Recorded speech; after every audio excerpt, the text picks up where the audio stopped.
¿Ya terminaste tu planificación? Sí, ya casi le estoy dando los toques finales, pero ¿qué hora es? Ay, pero ya casi me toca grabar. Deja ir al camerino. A mí me toca detrás de ti. Ah, ok, pues que... ¿Y qué es esto, Alex? ¿Y qué es lo que se está moviendo aquí? Veo el escritorio y la computadora. Dios mío. ¿Y qué es lo que pasa? Pero me parece extraño, porque es que nadie ha salido de la productora. No he escuchado ni siquiera la alarma de emergencia. ¿Y qué es lo que pasa? Aquí hay gato encerrado. Es un simulacro. Debemos estar preparados. Ay, Dios mío. Uf.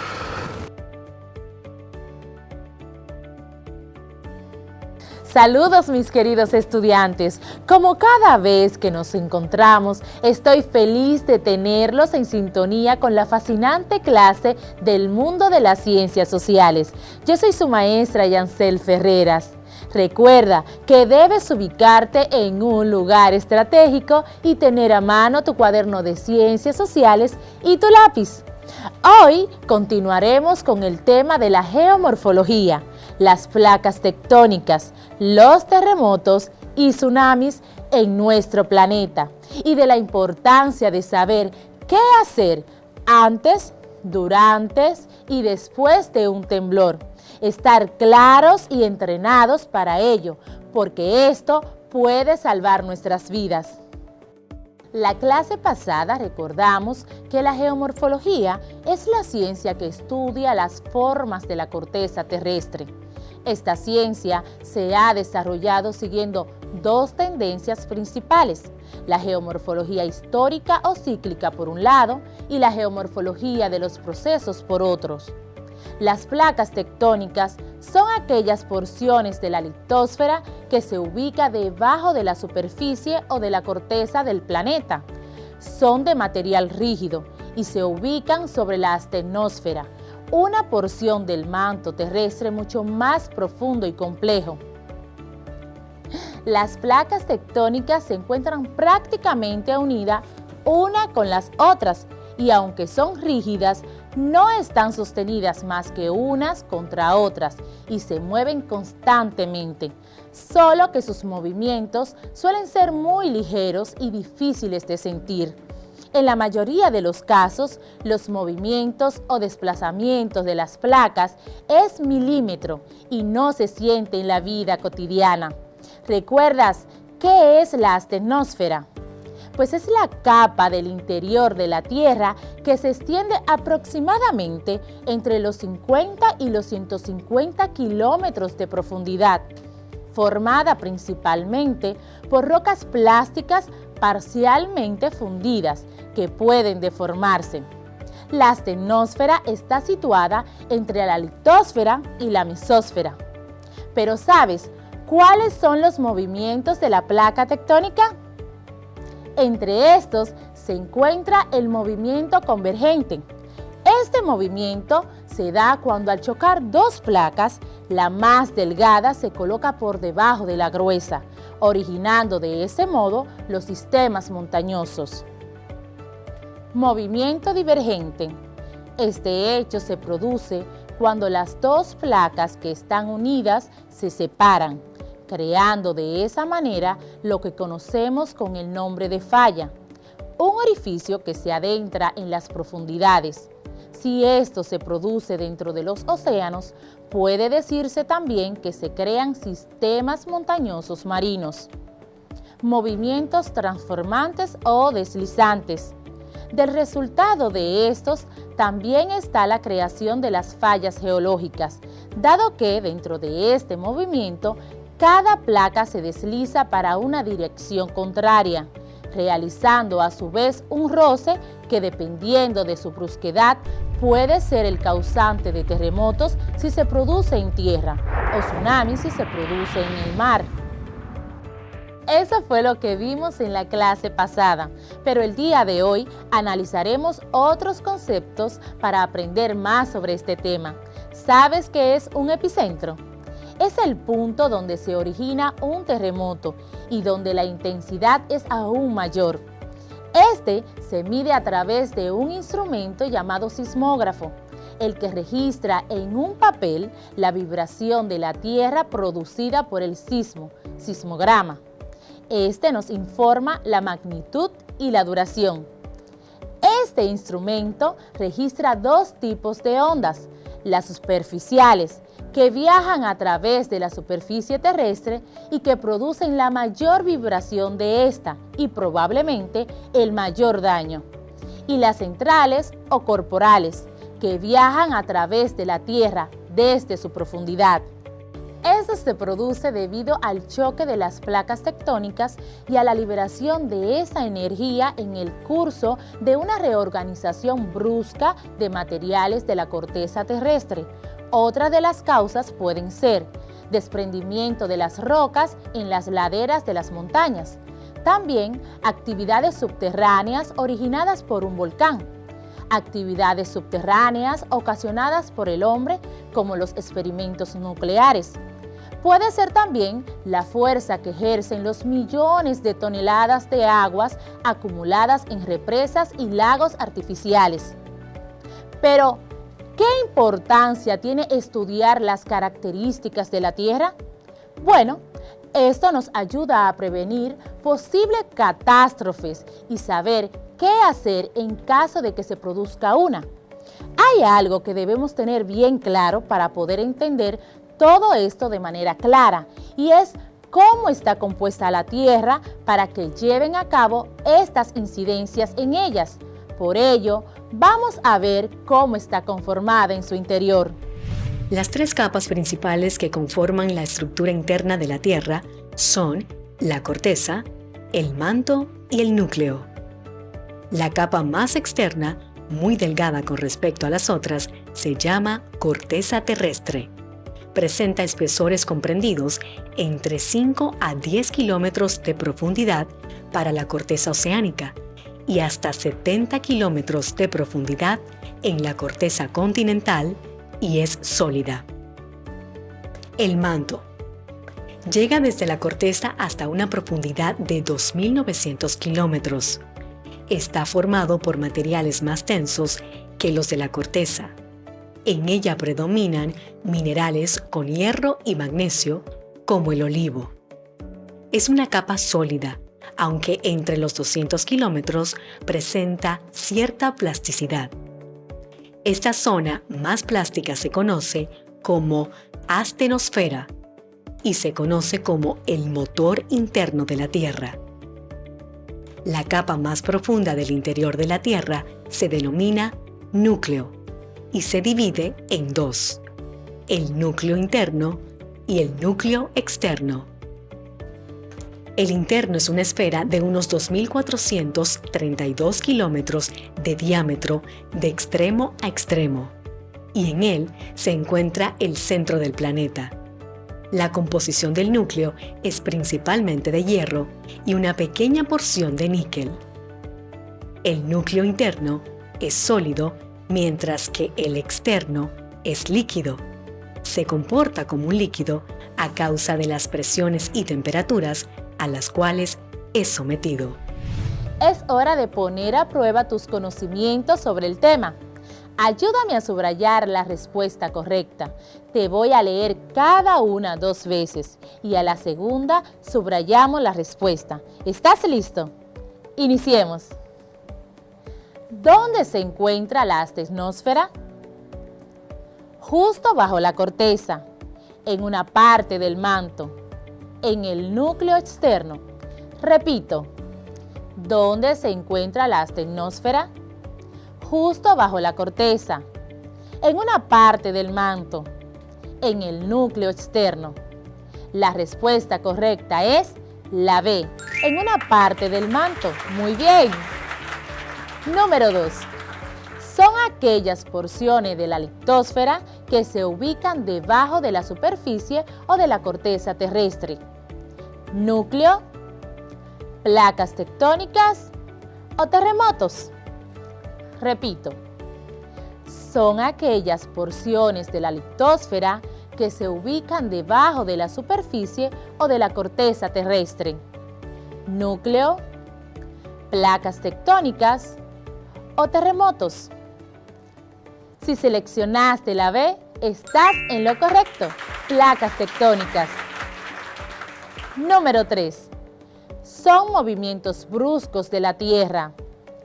¿Terremotos? ¿Movimiento de la tectónica? ¿O manto? Vamos a repetir. ¡Claro que sí! Son movimientos bruscos de la Tierra. ¿Terremotos? ¿Movimiento de las tectónicas? Manto. Y la respuesta correcta es la A.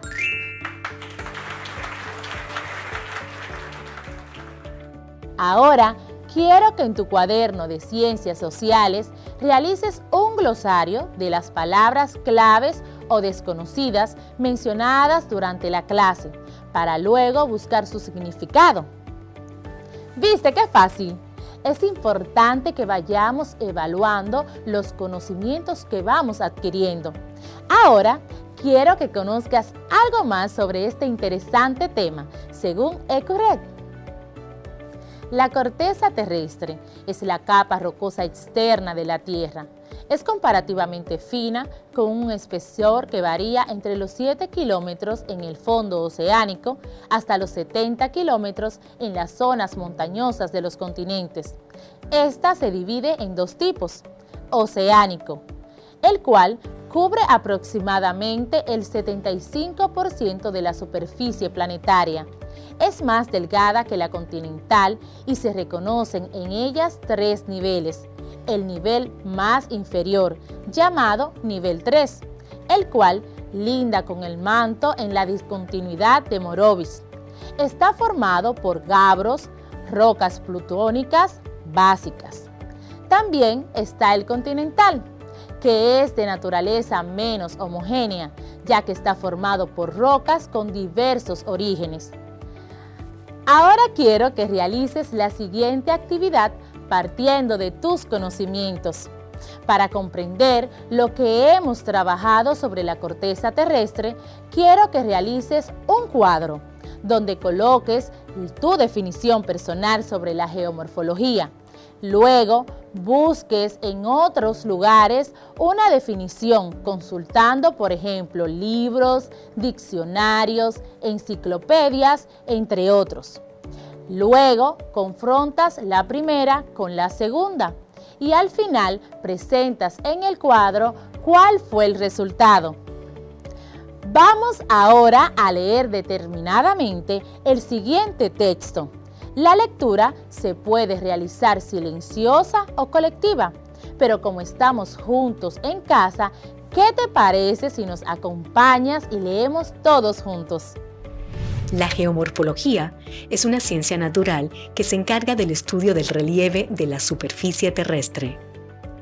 Las formas del relieve terrestre surgen por la interacción de los procesos exógenos o de la superficie y los procesos endógenos, que son aquellos que se originan en el interior de la Tierra, que al actuar sobre las rocas que afloran en la superficie terrestre, dan como resultado la formación de rasgos del relieve de diferentes órdenes que van desde las grandes estructuras planetarias, como son los océanos y continentes, hasta los más pequeños accidentes geográficos.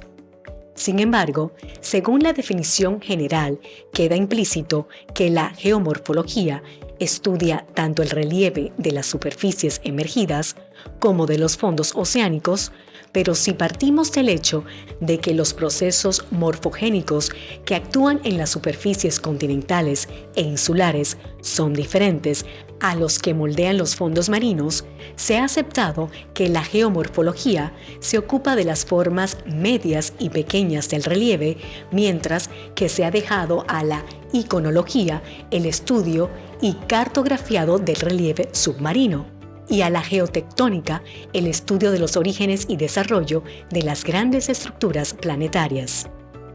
No obstante a lo anterior, y partiendo del propio avance que ha tenido la geología a partir de las concepciones de la tectónica de placas y formación de la corteza terrestre, se hace difícil determinar el campo de aplicación de cada una de estas ramas de la ciencia, interactuando todas entre sí. Con el desarrollo de la geomorfología se han ido ramificando los conocimientos, siendo todavía más aceptada la clasificación del científico ruso Semyonov, que la clasifica en dos ramas principales, climática y estructural. Quiero que ahora, como producto final, elabores un resumen de todo lo que aprendiste hoy y lo compartas con tu familia. Quiero que además preguntes a tu padre, madre o tutor si alguna vez han sentido un terremoto y qué país ellos conocen ha sido golpeado fuertemente por uno de estos. Realiza tus anotaciones en tu cuaderno de ciencias sociales, ya que esto nos ayudará más adelante. Aprendimos muchas cosas nuevas hoy. ¿Qué te parece si evaluamos lo que hemos aprendido? ¿Qué aprendimos? ¿Qué es la geomorfología? ¿Qué son las placas tectónicas? ¿Cuántos tipos de placas existen? ¿Qué es la astenosfera? ¿Cómo y por qué se forman las montañas? ¿Qué es un terremoto y qué lo produce? ¿Cuál es la composición de la Tierra? ¿Qué es la corteza terrestre y cómo se compone? Pero hay un punto muy importante que debemos tener presente. ¿Qué debemos hacer en caso de un temblor de tierra? Antes, durante y después. Antes, trace un plan familiar que incluya cómo ponerse en contacto con otros miembros de la familia. Establecer un punto de reunión es importante. Aprenda cómo actuar en caso de terremoto. Participe en los simulacros en su comunidad, lugar de trabajo o escuela. Converse con sus familiares acerca de qué hacer si hay un terremoto y especialmente qué hacer si están solos cuando este ocurre. Ubique los lugares más seguros en su casa, su lugar de trabajo o escuela para protegerse en caso de un terremoto e identifique las rutas de evacuación. Mantenga a mano los números de teléfonos de emergencia como la Defensa Civil, ambulancias, hospitales, departamento de bomberos, policías, entre otros. Asegúrese de tener suficientes suministros para la emergencia, como agua limpia, alimentos no perecederos, medicamentos de venta con recetas, botiquín de primeros auxilios, baterías, radios y alimentos para animales domésticos. Lleve consigo los documentos de importancia como pasaportes o documentos de identidad. Tenga preparada una mochila o estuche de emergencia por si tiene que evacuar la zona. Si hay una embarazada en la familia, prepare un bolso con los documentos médicos, medicamentos y otras cosas que podrían ser necesarias si es hospitalizada para el parto o para cualquier otra complicación. Prepare una logística para evacuar a sus mascotas. Permanezca tranquilo. De ser necesario, ayude a calmar a las personas que están con usted. Permanezca lejos de las ventanas y de los objetos que podrían caerse, como cables eléctricos flojos. Vaya a un lugar seguro y protéjase cerca de una pared o un mueble sólido. En caso de que sea necesaria la evacuación, use las escaleras, no los ascensores. Diríjase a una zona segura. Siga las instrucciones de los funcionarios de la Defensa Civil y otras autoridades. Si está atrapado, trate de golpear con un objeto metálico para hacer mucho ruido. Si está en una calle o vía pública, aléjese de los postes de luz y los cables de servicios públicos, así como de los edificios altos. Después, verifique la condición de su vivienda. Si considera que no es segura, notifíquelo a las autoridades y diríjase a un refugio temporal, la casa de un amigo o familiares. Consulte las fuentes oficiales para tener la información más actualizada. Sea cuidadoso con la electricidad. las tuberías de gas natural o propano y las fuentes de peligro de origen químico. Ayude a su familia y a la comunidad transmitiendo mensajes de apoyo y de aliento. Después de un terremoto, asegúrese de que todos los traumatismos sean evaluados a fondo por el personal de salud. Las autoridades de salud organizarán servicios de atención provisionales. Diríjase a alguno de ellos por cualquier herida menor o para solicitar atención psicológica de urgencia. Hemos llegado al final de la clase del día de hoy, pidiendo a Dios que no tengamos que poner en práctica lo aprendido hoy, pero es imprescindible saberlo. En la próxima clase hablaremos de los sismos en nuestra isla. Recuerda que si necesitas aclarar alguna duda y quieres volver a ver la clase, puedes hacerlo en YouTube, buscando cuarto de secundaria. Buscas la fecha del día y así podrás aclarar las dudas y refrescar el contenido de todas nuestras clases.